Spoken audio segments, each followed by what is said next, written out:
என் நெஞ்சில் குடியிருக்கும்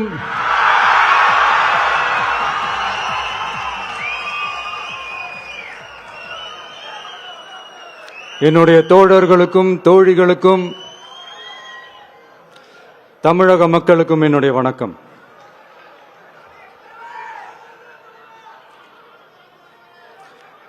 நம்ம குடும்ப உறவுகளை இழந்ததனால சொல்ல முடியாத வேதனையிலும் வலியிலும் இவ்வளவு நாளா இருந்தோம். அப்படிப்பட்ட அந்த சூழல்ல நம்ம சொந்தங்களின் மனம் பற்றி இருக்க வேண்டியது நம்மளுடைய கடமை. அதனாலதான் அவங்களோட சேர்ந்து அமைதி காத்து வந்தோம். ஆனா இப்படி அமைதி காத்து வந்த நேரத்தில் நம்மளை பத்தி வன்ம அரசியல் வலைகள், அர்த்தமற்ற அவதூறுகள்னு இந்த மாதிரி நிறைய விஷயங்கள் நம்மளை பத்தி பின்னப்பட்டன, பரப்பப்பட்டன. இது எல்லாமே சட்டம் மற்றும் சத்தியத்தின் துணை கொண்டு துடைத்து எறியத்தான் போறோம்.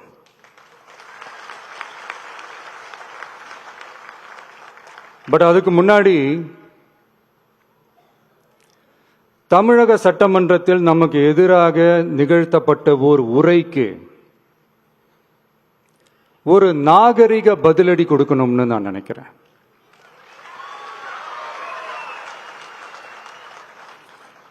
அரசியல் செய்ய விருப்பமில்லை, அரசியல் செய்ய விருப்பமில்லைன்னு அடிக்கடி சொல்ற முதல்வர் நம்மளை குறிப்பிட்டு பல்வேறு அவதூறுகளை பதிவு செய்வதன் வாயிலாக பெருந்தன்மையை பேரளவில் மட்டுமே பேசும் முதல்வர் 15/10/2025 அன்னைக்கு தமிழக சட்டமன்றத்தில் நமக்கு எதிராக பேசிய பேச்சில் எவ்வளவு வன்மத்தை கக்கியுள்ளார் என்பதையும், எப்படிப்பட்ட ஒரு அரசியல் செய்ய முயல்கிறார் என்பதையும்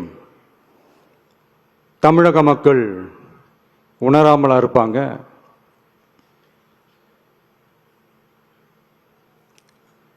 இந்த கரூரோட சேர்ந்து 5-6 மாவட்டத்துக்கு இந்த மக்கள் சந்திப்பு நிகழ்ச்சிகள்லாம் நடத்தியிருக்கிறோம், போயிருக்கிறோம். அங்கெல்லாம் இந்த லாஸ்ட் மினிட் வரைக்கும் எங்களுக்கு அந்த இடம் கொடுப்பாங்களா மாட்டாங்களா, பெர்மிஷன் தருவாங்களா மாட்டாங்களா, இப்படியே இழுத்து அடிச்சுக்கிட்டு இருப்பாங்க. நாகப்பட்டினத்தில் சொன்னது மாதிரி தான். நாங்கள் ஒரு இடம் செலக்ட் பண்ணி கேட்போம், மக்கள் நல்லா ஸ்பேஷியஸாக நின்று பார்க்குற மாதிரி. பட் அவங்க அதையெல்லாம் ரிஜெக்ட் பண்ணிட்டு மக்கள் நெருக்கடியோடு நின்று பார்க்குற மாதிரி ஒரு இடத்த செலக்ட் பண்ணி எங்களுக்கு கொடுப்பாங்க. இது டிஃபால்ட்டாக எல்லா இடத்துலையும் இந்த ஒரு ஆர்கியூமெண்ட் நடந்துட்டு இருக்கும்னு வைங்க. அது மட்டும் இல்லை, இந்தியாவிலேயே எந்த ஒரு அரசியல் கட்சி தலைவருக்கும் கொடுக்கப்படாத கண்டிஷன்ஸ். பஸ்ஸுக்குள்ளேயே இருந்து பார்க்கணும், மேலே கை காட்டக்கூடாது, இப்படிலாம் ஒரு அதீத கட்டுப்பாடுகளை கொடுத்த உடனே எங்கள் சைட்லேருந்து ஒரு அறிக்கையும் வெளியிட்டோம். அது மட்டும் இல்லை, தமிழக வெற்றி கழகம் சார்பாக அனைத்து கட்சிகளுக்கும் சமமாக ஒரு முறையான ஒரு பொது வழிகாட்டு முறைகள், SOPஸ்ன்னு சொல்லுவாங்க, அதையும் வழங்கணும்னு சொல்லி உயர் நீதிமன்றத்தையும் நாடி இருக்கணும். இதுவும் தமிழக மக்கள் உணராமலா இருப்பாங்க.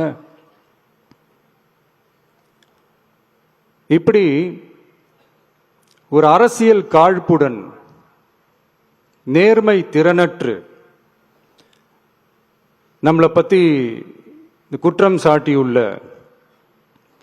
குறுகிய மனம் கொண்ட முதல்வர் அவர்களுக்கு ஒரு சில கேள்விகள். உச்சநீதிமன்றத்தில், அதாவது 13/10/2025 அன்னைக்கு உச்சநீதிமன்றத்தில் நடந்த அந்த விவாதங்களை வைத்தும் வந்த உத்தரவுகளை வைத்தும் இந்த கேள்விகள். இப்படி பொய் மூட்டைகளா நம்மளை பத்தி இந்த அவதூறு விட்ட முதல்வர் அவர்களுக்கும் திமுக அரசுக்கும் சார்பாக கோடிகளை கொட்டி அமர்த்தப்பட்ட அறிவார்ந்த வழக்கறிஞர்கள் அவங்க